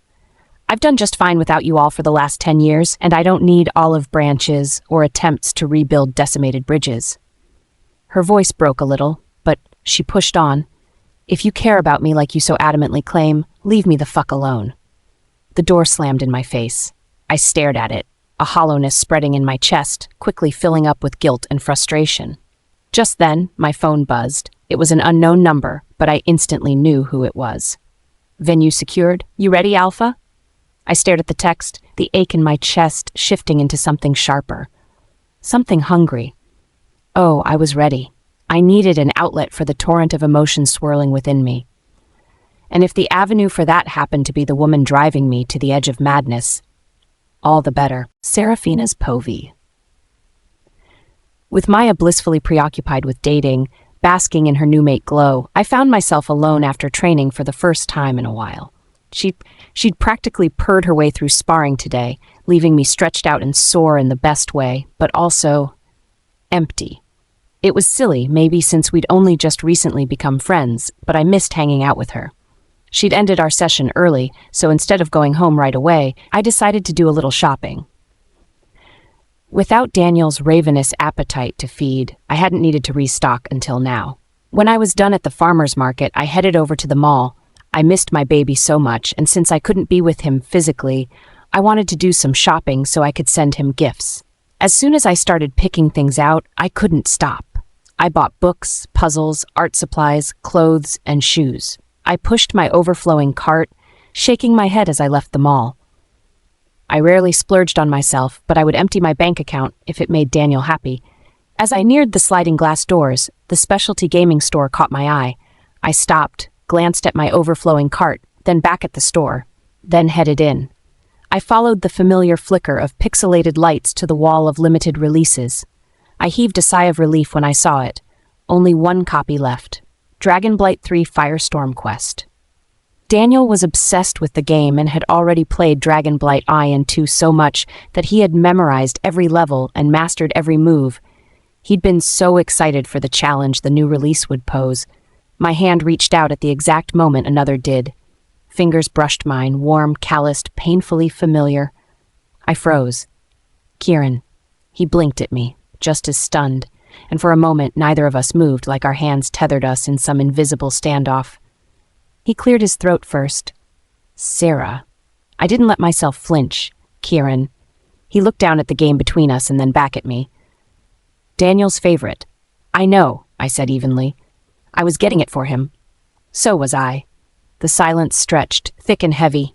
Let me take it, he said. I'll pay for it and have it sent in your name, I bristled. That's unnecessary. Sarah. I can afford to buy my son a game, I said, sharper than intended. I never needed your money before, and I sure as hell don't need it now. He exhaled. That's not what I meant. Whatever, I mumbled, grabbing the game. His jaw tensed. How do you plan to get it to him anyway? You can't exactly FedEx it out to the very confidential, very secure island. I stilled. I hadn't thought of that. I'd bought Daniel enough gifts to fill Santa's sack and hadn't even considered how I was going to get them to him. Kieran raised a brow, waiting, already looking smug. Beta Gavin, I said suddenly. I'm pretty sure he knows how to deliver packages to the very confidential, very secure island. With that, I turned on my heels and headed towards the self-checkout, reaching for my wallet. But I'd evidently rubbed Kieran the wrong way.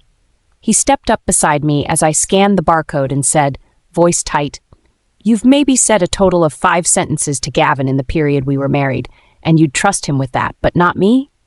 I turned to face him fully. Why not? You know firsthand that he's professional, efficient. I put the game in a bag and shot Kieran a pointed look, and he's never spoken to me like I'm filth under his shoe. He flinched, like I'd punched him straight in the gut. Good. Sarah, he exhaled heavily. I didn't mean those things I said. I shrugged. Well then, all is forgiven. His eyes widened. Really? I scoffed, shooting him a dark look. Of course not. I shouldered past him, heading for the exit. Sarah. His fingers brushed my skin, but I moved out of the way before he could get a steady grip. You said what you said, Kieran, I hissed. Fucking own it. You don't get to backtrack now or attempt to erase it. His expression shifted, flickering between guilt and something harder. Sarah, You said I never mattered, I reminded him, my voice quiet but seething.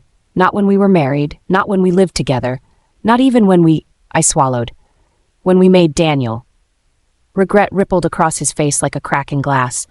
He stepped forward, lowering his voice. I was angry. But you did mean it. You meant every word.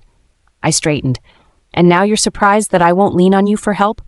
That I won't play happy co-parents like none of it ever happened? Sarah, I'm so. Kieran. Of fucking course. I should have known wherever Kieran was, she wouldn't be too far behind. Celeste. I turned just in time to see her sweeping toward us in a designer coat, her hair curled into perfect waves, holding a pair of shopping bags in one hand and her phone in the other. There you are, she said, breathless. You just walked out in the middle of my fitting. You know I need your opinions. She looked at me then, her smile curving into something razor-edged. Oh, hey, Sarah. Her voice was sugar-dipped in acid. I said nothing. Her gaze slid to the game in my hand. That's for Daniel, right? I flinched as she snatched the game case out of my hand, her sharp eyes skimming over the title. Oh, he told me how obsessed he is with this. He'd told her? Surely she was bluffing. I couldn't imagine that they'd gotten close enough for Daniel to share his hobbies with her. I've been watching walkthroughs so I can get good. Maybe we can co-play sometime. She grinned like she'd just discovered sunshine. He'd love that. I didn't realize how still I'd gone until Kieran stepped half in front of me, voice clipped. There's no remote co-play on that island, Celeste. It's a closed circuit for security. Celeste blinked, lips parting like she was surprised he'd correct her. But she recovered fast. Oh, right. Of course. She stepped closer to him, her voice syrupy. Anyway, about this weekend, my gala outfit isn't finalized. It's a huge deal. First public appearance as your official mate and all. I want to make sure I look stunning. I blinked, surprised at the way my chest tightened at her words. She wrapped her arms around his and leaned into him. You haven't told me what colors you're wearing. It's important we match to show the world how well we complement each other. Her words were a knife twisting slowly in my chest. But I was done hurting because of Kieran and Celeste. She didn't even flinch when I took the game out of her hands and turned to my cart without another word. As I stepped past Kieran, I didn't look back, but I felt his gaze on me, heavy and unrelenting.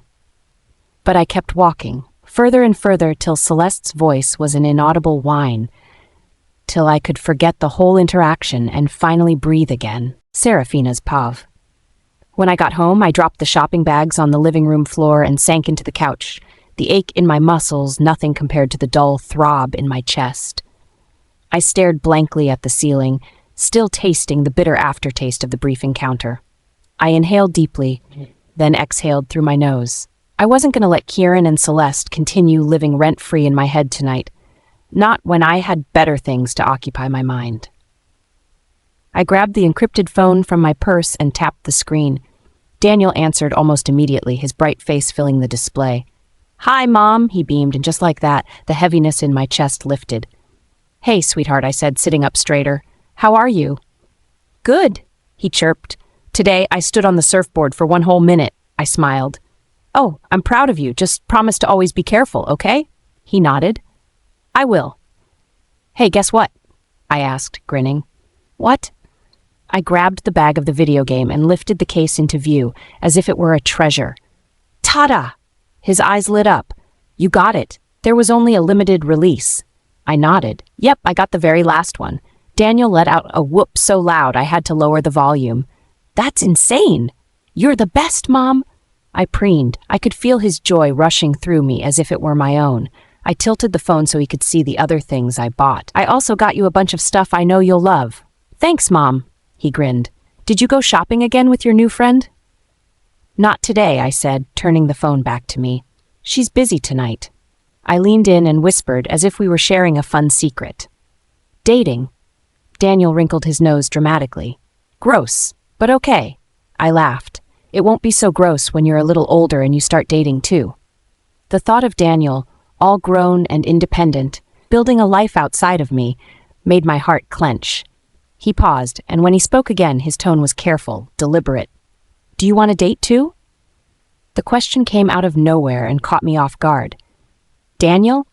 It's okay if you do, he said quickly, looking suddenly older than his 9 years. I don't want you to be alone. I'm not alone, I have you. He rolled his eyes, but a soft smile played on his lips. You know what I mean, Mom. I want you to be happy, and if Dad can date... His face scrunched again. Her. Then you can date, too. I was stunned, speechless for a few seconds. You really don't mind? I really thought having his 2 parents dating so soon after getting divorced would affect him. He shrugged, casual but serious. You deserve someone who makes you laugh and remembers your birthday and tells you you're beautiful all the time, even when you're wearing those weird face masks at night. I blinked. You remember those? Mom, you scared me half to death the first time. I snorted and wiped at my eyes. Daniel grinned. I just want you to be okay, especially when I'm not there. I couldn't speak for a long moment. My voice would have cracked. My son, the same one who used to cling to my side like a barnacle, was growing up into someone kind, thoughtful, and wise in ways that made my heart ache and swell all at once. I love you, baby, I whispered, pressing a kiss to the phone screen. Love you too, Mom. While I put the groceries away and made dinner, our conversation played in my mind. I had to admit, it was a little freeing to know I had Daniel's blessing should I ever decide to date anyone. And that train of thought inevitably led me to reminisce on my earlier conversation with Maya. I'm just saying, you and Lucian would make the most adorable couple. Maybe, just maybe. I had just finished clearing up after dinner when my phone buzzed. My heart skipped a beat when I saw the caller ID. Lucian. I hesitated for a heartbeat before answering. Hey, Lucian. Hey, Sarah. Do you have any plans for tonight? I swallowed, leaning against the sink. No. Why? I could practically hear the smile in his voice as he said, The moon's in full glow. I blinked, then glanced out the kitchen window. Silver light spilled across the deck. I was just going to go to bed early, I admitted. I didn't have a good relationship with the full moon. It was a monthly reminder of what I lacked. When I was young, I would curl into bed and stuff a pillow over my face, trying to muffle the sounds of my pack howling in the distance as they ran together. He hummed, Well, Ilsa recommends running under the full moon to help reconnect with your wolf. I raised a brow. She does? And I'm sure the presence of an alpha with you will help immensely, he added, quoting Ilsa. I laughed, a little breathless. Now, why would you want to shackle yourself to boring mortal flesh when you can unleash your wolf for the night and run with your pack? Nothing's boring with you, Sarah. The teasing lilt in his voice was gone, replaced by something that warmed me. You really want to? I asked. I can't think of anything I want to do more. The cool night air hit my lungs like a balm. The world was quiet, the forest whispering around us as Lucian and I jogged side by side under the glow of the full moon. I'd never run under the full moon before, and I didn't know if it was a result of my session with Ilsa, or if it was something I could have always felt if I'd run in the past, but I felt something stir. My connection to the moon goddess wasn't strong, but tonight it felt like she was taking note of me, acknowledging my existence. And Lucian was right. His presence was an immense help. I could almost imagine I was running with my pack. I could pretend like I hadn't been excluded from bonding activities like this my whole life. For the first time in forever, I didn't feel like an odd piece of a puzzle never made for me. I felt whole. After a while, we slowed, breath misting in the night. Lucian turned to me. You're glowing. I braced my hands on my knees. That, I panted slightly, is called sweat. He chuckled, the sound like a warm breeze in the quiet forest. I smiled, then straightened, looking up at the moon, letting it bathe my face in silver. I haven't felt this grounded in a long time, I murmured. Connected. I turned to Lucian. Thank you for this. He smiled. Anytime, and maybe, one day, we won't have to do this in boring human flesh. The thought of one day being able to run under the full moon in wolf form made my heart race. I wondered if my wolf could sense me now. Was she proud that I'd stepped out under the full moon? There's something else, he added after a beat of silence. You know the charity gala I'm hosting? The one where I'm supposed to give a speech as the trainee representative and that you spent a ridiculous amount of money to clothe me for? He chuckled. The very same. As the host, I'm supposed to open the first dance, he continued, with a partner. Would you do me the honor? My stomach flipped. The opening dance? I echoed. You want me to do that with you? He nodded. Lucian, I swallowed. Only mates do that. He shrugged. That may be tradition, but I don't particularly care for tradition. It doesn't matter. All the attendees would see us and they'd think we were. I hesitated. I don't know how to waltz. I'll lead, he said, smiling faintly. It's actually quite easy. I shook my head, unsure whether to laugh incredulously or panic. What if I step on your feet? Then I'll consider it penance for all I've put you through during training. You're the only one in the world I want to have that dance with, Sarah. I studied him. His expression was open, patient, not demanding, not entitled, just hopeful. My heart was doing a weird, fluttery thing in my chest, and I knew why. Lucian's question, the way he was looking at me, the way he always looked at me. At this point, I could no longer deny it. I liked Lucian a lot. The kind of a lot that made my stomach twist when he looked at me for too long or said my name like it was precious. Yet something held me back. Despite Daniel's blessing and Maya's encouragement and the affection that was so apparent in Lucian's eyes, I didn't feel ready. Not yet, at least. And I didn't want to ruin this easy, comfortable rhythm we had, the friendship I hadn't known I needed until he gave it to me. So I gave him a steady, neutral answer. I know how important this event is to OTS, I said, picking at invisible lint on my leggings. I'd be honored to help. Lucian smiled, his voice gentle. We don't have to label anything, Sarah. I just want to share the evening with you. We'll go slow, no pressure. Yeah, I exhaled, my nerves easing slightly. We can do that. No pressure, Serafina's pove. I was on the edge of a breakdown. I stood in front of my full-length mirror on the night of the gala, heart pounding, palms sweaty, completely convinced the dress was a mistake. It was a shimmering navy blue that swirled around me like liquid midnight. It was off-shoulder with a fitted waist that flared slightly at the bottom. It made me feel regal and beautiful and visible, too visible. What if it was too much? What if it was obvious that this dress, this stunning ethereal dress, did not belong on the body of someone as plain and ordinary as me? I imagined all heads turning to me as I walked the red carpet, mouths spreading into mocking grins as people pointed and laughed, calling me an imposter. Maybe this was a bad idea. There was still time. I could take off this costume, throw on comfy pajamas, and forget I was ever this delusional and... The sound of the doorbell jolted me out of my spiral, and my heart did a backflip in my chest. Lucian was here. Shit, I whispered, my pulse skittering. I guess there was no turning back. I grabbed my purse and slipped on my heels with shaky hands, trying to remember to breathe. I opened the door hesitantly, bracing myself for polite disappointment, but Lucian didn't say a word. He just stared, eyes wide, jaw unhinged. Lucian? I asked cautiously, fighting the urge to hide. Is it that bad? His eyes snapped to mine. What? No, Sarah. Gods, you look. His mouth opened and closed again, like his vocal cords had failed him. I wanted to bite my lip, but I had lipstick on. I wanted to rub my sweaty palms on my dress, but that seemed like a crime worthy of jail time. I wanted to run my hands through my hair, but I'd spent hours curling it and doing it up in an intricate half-up, half-down style. There was no outlet for the anxiety running wild inside me. I look. Like the moon goddess stepped off her throne and decided to eviscerate us mortals with her beauty. I blinked. That's very specific. He smiled, a little crookedly, and very accurate. You're stunning, Sarah. Heat crawled up my neck, and I had never been more grateful for makeup. I don't look odd. I wasn't fishing for more compliments, but if Lucian, who'd seen me at my lowest, thought I could fit in with the elites, then maybe I could believe it. He took a step forward, his pupils dilated as he took me in.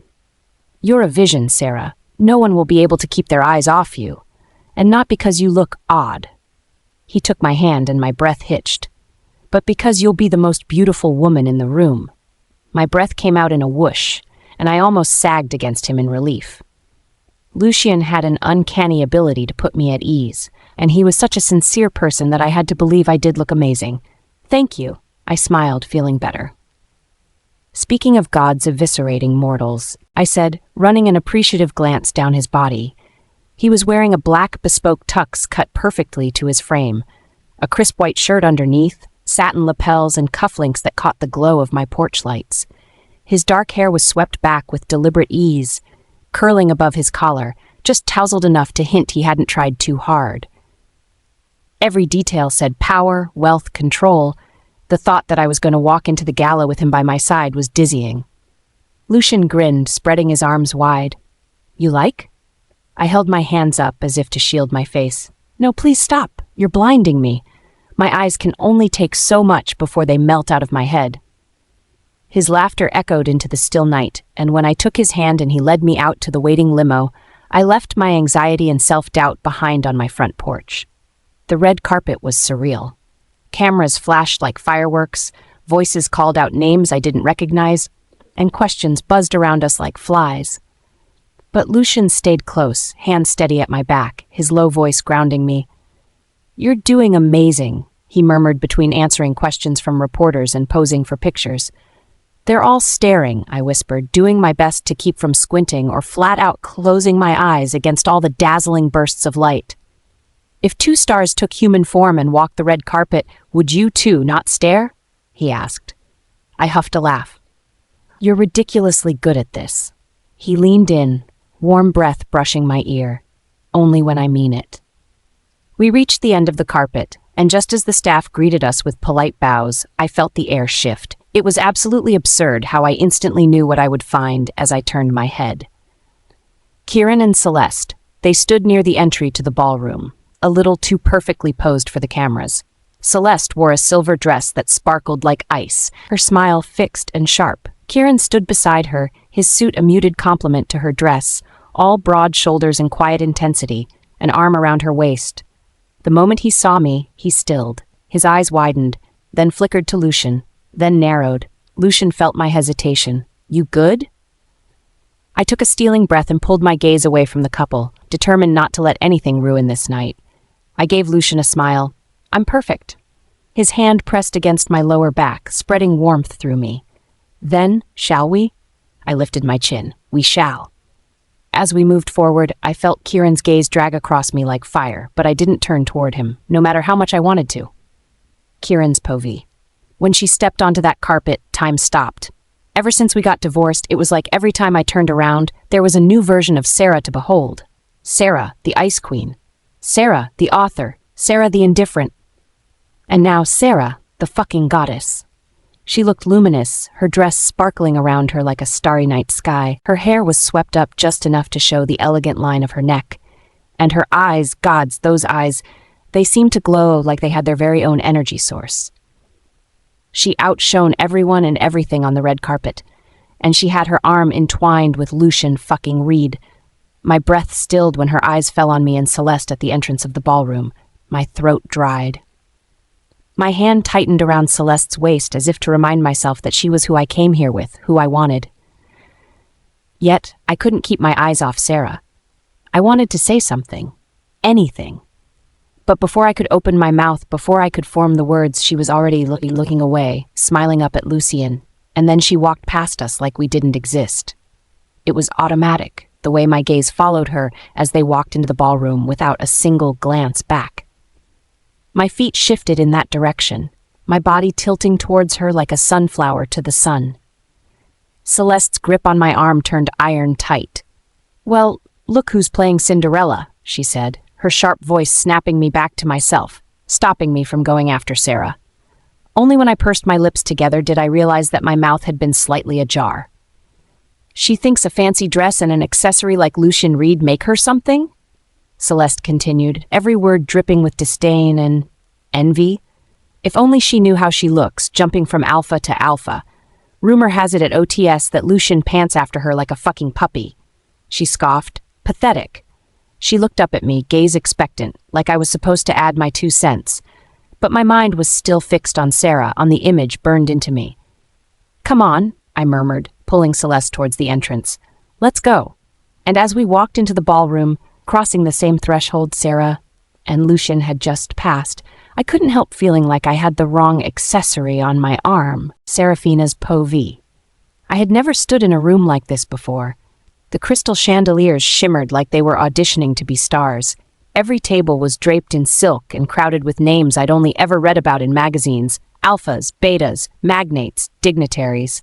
Lucian kept his hand gently against my back as we were escorted to our table, his presence a quiet but steadying anchor. The gala was stunning, and our entrance had gone smoothly, better than expected, honestly, considering I rarely ever clashed with Kieran and Celeste and came out unscathed. But as I sat down and the hostess announced the program and the speakers, my throat dried and my earlier anxiety returned with a vengeance. Because tonight I wasn't just Lucian's date. I was also the keynote speaker for the OTS program. I was going to throw up, or faint, or combust into a puff of ash and anxiety. Lucian leaned closer, his voice a warm murmur by my ear. "You've got this." I looked at him, desperate for a sliver of his certainty. "How can you be so sure?" "Because all you need to do is speak from the heart, and you're the most genuine person I've ever met, Sarah." He gently squeezed my hand under the table. "Don't try to impress them. Just tell the truth." I swallowed hard. The truth. I was supposed to get up on that stage and tell the elite crowd how I was ridiculed my whole life, cast aside and ignored because I didn't have a wolf. I had to recall the details of a loveless marriage where I was never enough and then cast aside as soon as my shiny sister reappeared. The thought made my stomach churn violently. Too soon, my name was called. Lucian gave my hand one last encouraging squeeze and a "you got this" smile as I stood, swaying slightly. "You can do this, Sarah," I mumbled to myself as all eyes curiously turned to me. My heels clicking against the stage stairs seemed to echo around me, and the lights were so bright I could barely see the audience, which was probably a good thing. I wouldn't be able to see their judgment and disapproval. I glanced down at my hands, no shaking, but they felt stiff. My tongue sat heavy in my mouth. "You've got this, Sarah." I took a breath and another, and then I began. The truth. I was 15 when I first felt different. The room quieted. There, ripped the bandage right off. No going back now. I'd always been missing the wolf sensitivity that came gradually before the first shift. I inhaled sharply. But then all my mates shifted for the first time. My brother did. My younger sister did. By 19, I was sure there was something wrong with me. My hands gripped the edge of the podium tightly as I continued. As quickly as I noticed this, everyone else did too. I wasn't the kind of girl anyone expected much from. Not the daughter you took pride in. Not the she-wolf you brought into the fold. Just someone forgotten at the edges of a room. I glanced up and found Lucian watching me, standing out in the sea of faces, steady and proud. I was never accepted by the pack, never cherished by my family, but OTS didn't forget me. They accepted me at my lowest without asking for power or pedigree. They looked past what I was, saw what I could be. I tried to find Maya in the crowd. She said she was coming with her mate, but she didn't seem to have arrived yet. All OTS asked from me was my determination to train, to heal, to help myself in a way no one ever did, and for the first time in my life I didn't feel helpless or useless or broken. I felt strong. My lips curved into a small smile.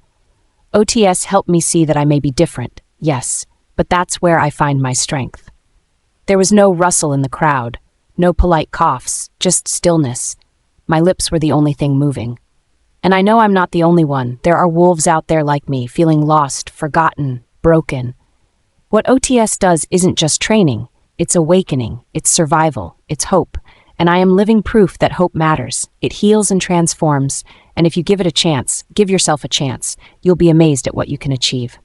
I smiled gently, even though my heart was pounding like a caged animal. Thank you. The silence that followed was absolute. Panic surged up my spine. Oh gods, had I gone too far, been too raw? Were they embarrassed for me? And then a single clap, then another, and then like an explosion, the entire ballroom erupted in applause. People stood, they clapped and whooped and whistled, and someone even called out, "Well said, girl." The noise hit me like a wave, stunning in its warmth. I blinked against the sudden sting in my eyes, barely able to move as the host thanked me and gestured for the next portion of the evening. Lucian was already there when I stepped down the stairs, eyes gleaming, hand held out. "You take my breath away, Sarah," he murmured, taking my hand in his. I let out a breathless laugh, the adrenaline making me lightheaded. I thought I'd bombed. "I would have fought the entire room if they hadn't clapped," he said, mock serious. "But I'm glad it didn't come to that. My tux is dry clean only." I laughed again, this time more freely. The host took the mic again. And now, esteemed guests, we invite everyone to the dance floor for the first waltz of the night, opened by our generous benefactor, Lucian Reed, and his stunning date, Miss Seraphina Blackthorne. My heart skidded. Lucian turned to me, brows raised. Still breathing? Barely. He smiled, hand outstretched. Come on, let's color everyone in this room green with envy. I hesitated for half a second, then slipped my hand into his. The music began. He guided me effortlessly to the center of the floor, at the crowd parting like the Red Sea. And for the second time that night, I was under the lights. But this time, the warm, fluttery feeling in my belly wasn't anxiety. Kieran's pove. As if Sarah hadn't already blown me away with her appearance on the red carpet, she had to go and knock my socks off with her speech. I was still reeling, my mind still clouded. Her in that gown, her with Lucian, the way she glowed. But when she stepped up to that podium, something shifted. Her voice was soft, uncertain, but then it sharpened, and every word struck like a honed blade. She peeled herself open in front of this powerful, judgmental crowd, and instead of being cut down, she rose higher. And all I could do was watch, listen, spellbound. She was radiant, brave, real. Her speech cracked something inside me. I'd always seen fragments of her, the quiet girl who hid behind everyone else, the dutiful mother, the shadow of a wife I never really knew. But this Sarah? This fierce, luminous woman? How had I missed her? She'd been under my nose for 10 fucking years and I'd been blind. Oblivious, so fucking stupid. By the time she said, I am living proof, my chest ached with something I couldn't name. Was it pride, regret, longing? The silence after her speech was unbearable. I knew the crowd was probably stunned, but I couldn't let her stand there thinking she had failed. So I clapped. First. Hard. Then the rest followed, and I saw her flinch, then light up as realization hit. That smile. God's, that smile. I wanted to take a picture, make several copies, and hang them in every space I dwelt, just so I could behold that smile everywhere I went. When Lucian met her at the bottom of the stairs and took her hand, and that radiant smile was directed at him, the applause still echoing, something inside me twisted so violently it almost choked me. And then the host announced the opening dance, and all the air was knocked clean out of my lungs. Lucian and Sarah. No, that couldn't be right. The opening dance wasn't just a tradition. It was a statement, a symbolic claim. And as an alpha, Lucian knew that. He knew exactly what it meant to guide her out under the lights first. To take her hand in front of the most elite wolves in the region. He was staking an unspoken public claim on Seraphina. Mine, Ashar growled. My jaw clenched as they began to dance. She looked at him with something almost shy, and he looked at her like she was the only woman in the room. Her steps were a little halted, but I saw her relax in his arms as they glided across the dance floor. My muscles locked tight to keep me from launching myself forward and ripping them apart. Should we join them? Celeste's voice sliced through the haze in my mind. Her nails were already digging into my arm again. We're supposed to be making an impression. I shook my head, forcing my voice steady. Not feeling up to it. You go ahead if you want. Celeste scoffed. Seriously, it's our debut. Key, are you going to let Sarah, after that pathetic woe-is-me speech and her new lapdog, outshine us? Bathroom, I growled out, standing up. Before Celeste could protest, I was already walking away, my back to the gathering crowd. Because if I stepped onto that dance floor, if I got close enough to see Sarah in Lucian's arms smiling up at him like that, I didn't trust myself not to snap, not to tear him away from her, not to cause a scene. Gods, what was wrong with me? Seraphina's povie. I had never danced like this before. Not at any debutante ball, not during etiquette class, not even in the privacy of my own kitchen. Lucian moved with effortless grace, his hand firm but not controlling against my waist, guiding me with the kind of assurance that made me feel like I could do anything, so long as I let go and followed his lead. I wasn't even aware of my feet anymore, just the warmth in his eyes and the comfort in his smile. The music flowed through me, and for once, I didn't worry about who was watching me or if I was performing well enough. I just moved. When the song ended, the room erupted with applause again, though this time it wasn't thunderous like during my speech. It was gentler, more appreciative, a wave of admiration and awe that blanketed us like snowfall. Lucian leaned in, his breath brushing the shell of my ear. You're a natural. I gave a breathless laugh. It flushed from more than just the dance. That was you. I just followed. He pulled back slightly, brows lifting. No, Sarah. You met me step for step. That's not following. That's dancing. The sincerity in his voice stirred something warm in my chest, but I couldn't hold his gaze. Not when his words rattled loose a memory out of the cache I'd long buried. Years ago. A different ballroom. Different music. My feet in delicate slippers. My body trembling as I tried to find the rhythm. Ethan's jaw clenched in frustration as I stumbled yet again. You're off again.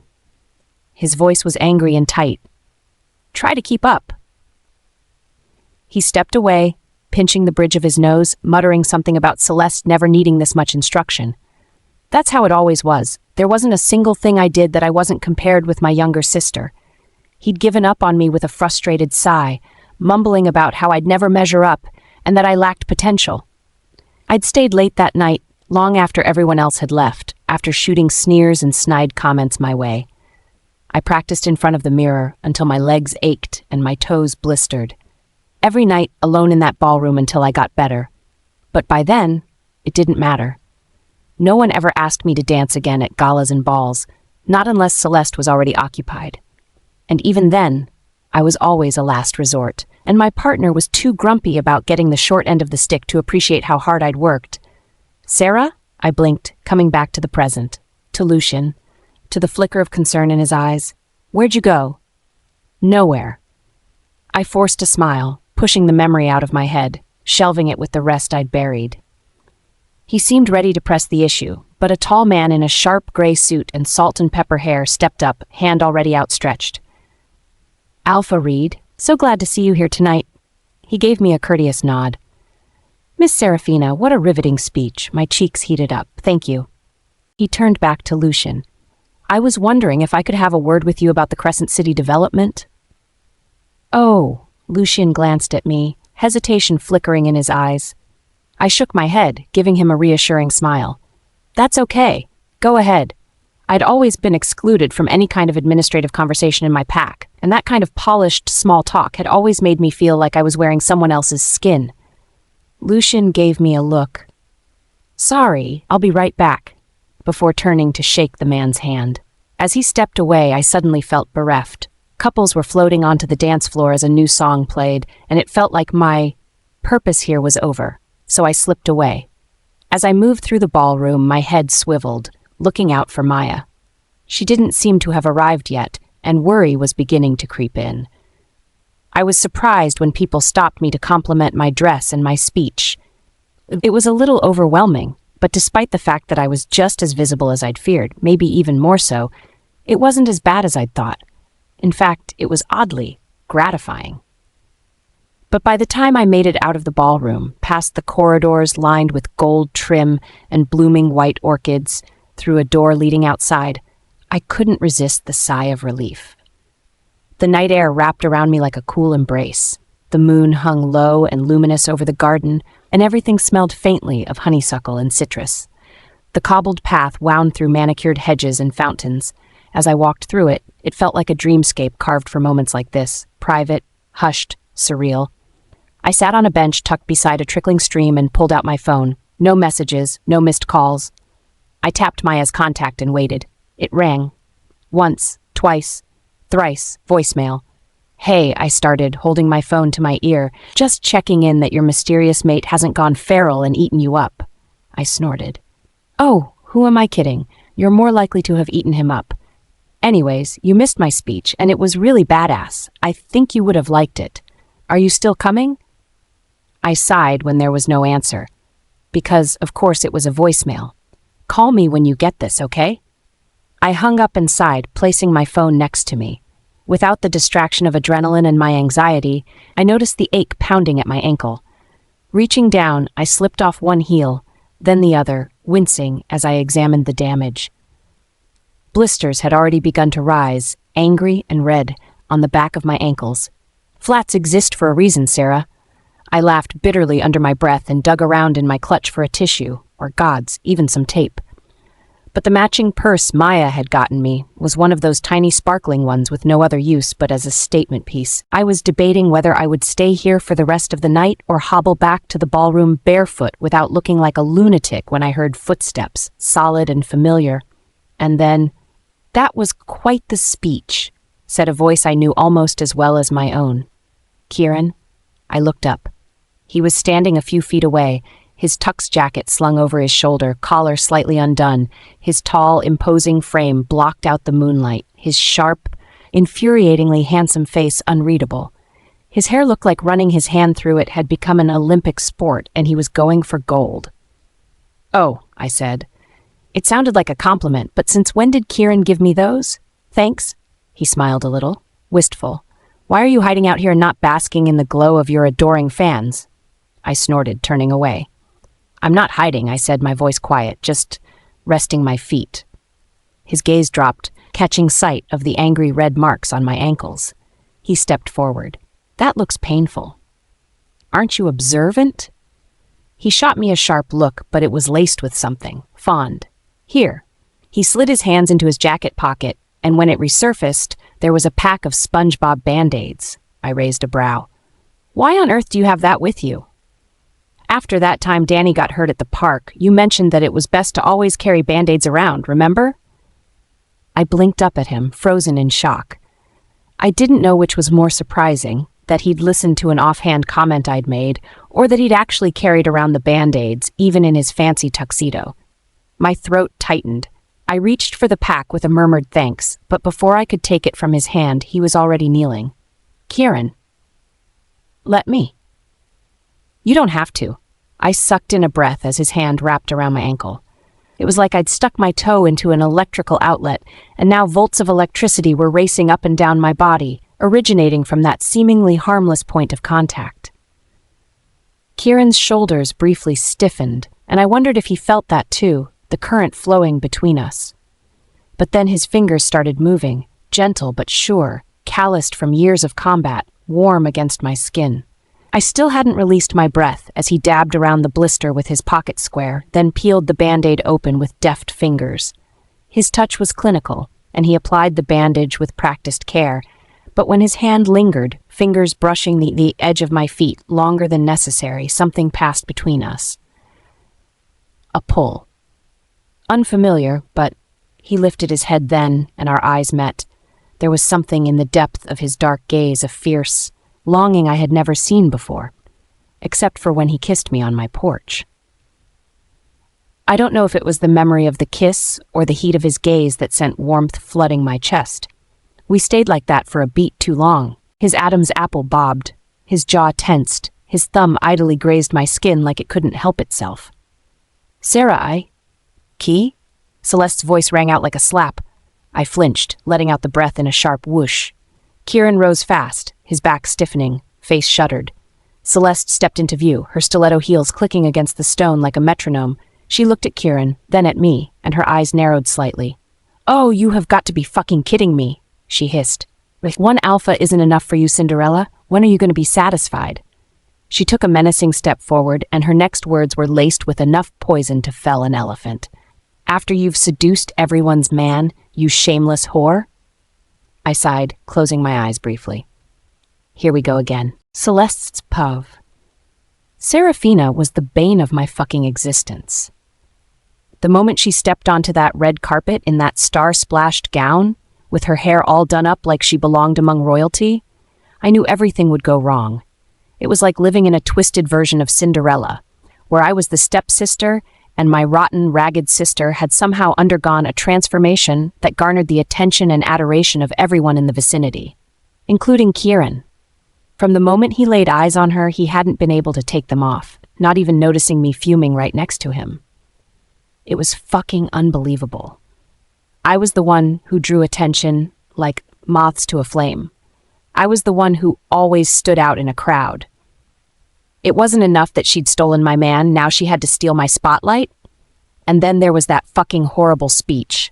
It took all my willpower not to burst out laughing as she read the crowd her sob story. And then my energy was diverted into not puking when they ate it all up like hungry orphans. She played them all like a violin, wide eyes and soft words, like she wasn't completely aware of how many people were eating out of the palm of her hand. Poor little wolfless girl, cast aside, forgotten. As if she had a right to be anything more.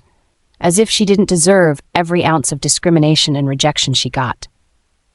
It pissed me off to watch everyone applaud her like she was an innocent victim coming out of the shadows. She was a snake, a manipulator. She hid in the shadows intentionally, waiting for the right moment to strike and take what belonged to me.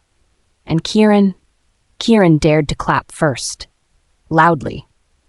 The look of admiration and pride he wore on his face made me want to launch myself across the room and scratch Serafina's face to shreds. And then there was the jealousy.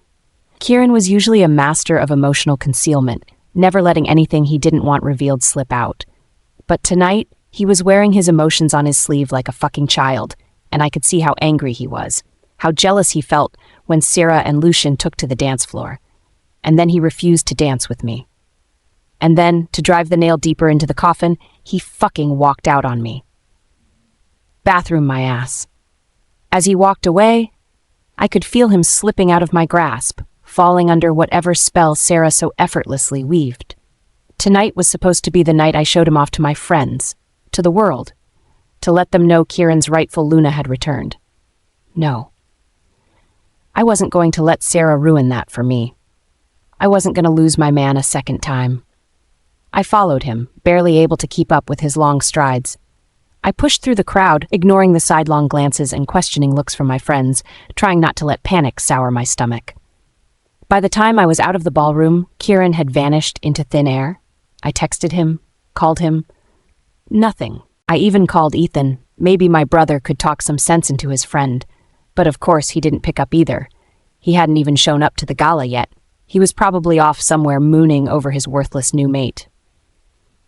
I pushed the anger I felt at that thought away, compartmentalizing my feelings. Kieran was my first and foremost priority. I heard applause from the ballroom as the song finished, signaling the end of Sarah and Lucian's dance. My fists clenched as I stalked through the corridors, past the ballroom and even the damn bathroom, looking for Kieran. Nothing. Everything was spiraling, and I was debating going back inside to throttle Sarah because this was all her fucking fault. And then I saw them. Outside, in the garden. My breath caught.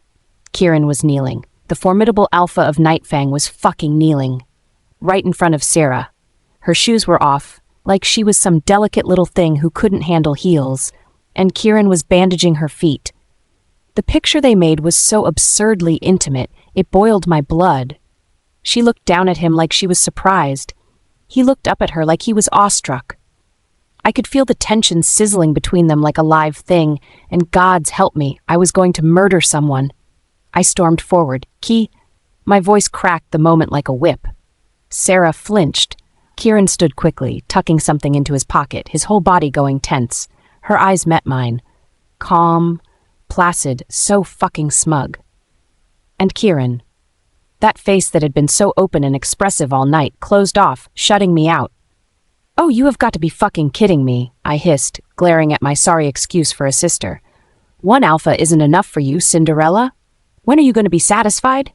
She opened her mouth, probably to play innocent, but I wasn't having any of it. "After you've seduced everyone's man, you shameless whore?" Kieran moved fast, placing himself between us. "Celeste, stop." Those two words were filled with so much authority that I had the instinctive urge to slam my mouth shut. I blinked, momentarily stunned. He wasn't pulling me into his arms. He wasn't reassuring me of his affection. He was shielding her. My voice shook with rage. "Are you serious? You're protecting her?" He shook his head firmly. "It's not what you think." "Oh, really? Because it sure as hell looks like you're auditioning to be her footman." Sarah didn't say anything. She just stared between me and Kieran, like we were a complicated puzzle she hadn't yet solved. No doubt, the conniving bitch was trying to figure out her next seductive tactic. "Well?" I urged, wishing I could shoot daggers out of my eyes and stab her fucking innocent face. "What do you have to say for yourself?" "Whore!" She sighed, fucking rolled her eyes like I was some minor inconvenience. "Listen, Celeste." The patronizing tone was the last straw. I lunged. I was going to pluck out her eyes with my French tips, and Kieran moved fast, catching me around my waist, his body a mountain I couldn't push past. Go, Sarah, Kieran said quietly, his head towards her. She hesitated. His tone sharpened, and the word became a command that wouldn't dare be disobeyed. Go. She shot me one last glance, her expression blank, and then left. I waited until she was gone before I rounded on him. What the fuck, Kieran? He exhaled, his hand dropping from my waist. Celeste, you regret it, don't you? My voice dropped. Divorcing her. Being with me. His eyes closed briefly. The silence was long enough to answer everything. Long enough to slash open my heart. I laughed bitterly. That's all I needed to know. Kieran opened his mouth, but I cut him off. You want to know regret, Key? I yanked my sleeve up. There, on the inside of my wrist, was a delicate line of ink, 2 wolves circling themselves under a full moon. His gaze furrowed, frowning down at the tattoo. I got this to cover the scars, I said softly, the lie slipping out of me easily. His gaze shifted to mine, alarm flaring in his eyes. I let mine brim with tears. It was honestly all too easy. From when I left, after you slept with my sister, I was going to kill myself. I thought I'd never survive without you. At least, that part was true. His face went pale. Celeste, I thought I was getting better. I thought I could move on and forget the past, but you keep doing this, putting her first, falling prey to more of her schemes. I took a shuddering breath, and a tear slid down my cheek, making me feel like I'm disposable, as if you're going to leave me at any moment. Again. He stepped forward, reaching for me. Fuck, Celeste, I never meant to make you feel that way. I let him gather me in his arms. I swear to you, nothing happened between me and Sarah. I'd never betray you like that, not again. I let myself lean into him, letting the weight of my body press against his chest. I don't want to lose you, I whispered, my voice cracking. Not again. You won't, he murmured. I promise, Celeste. I'll do better. I'll be better. You mean so much to me. I pulled back just slightly, just enough to meet his eyes. You've said that before, Key. You've been saying a lot of words without your actions backing them up. A line formed between his brows, and he said what I hoped he would. How can I prove it to you? My answer was immediate. Publicly. Tonight, in front of all my friends. He blinked. What do you mean? I offered him a small, trembling smile. Let them know it's us, that it's always been us, that you're choosing me, not her. There was a flicker in his eyes. Doubt? Regret? Guilt? I couldn't name it. But then he nodded. Okay. I exhaled slowly. Okay? I'll do it tonight. The night air felt sweeter after that, like I'd won something that had nearly been lost forever. Serafina might have her tactics. She may have thought her moment in the spotlight would rewrite everything. But Kieran had been mine from the start, and everything was going to go back to the way it was. Starting tonight,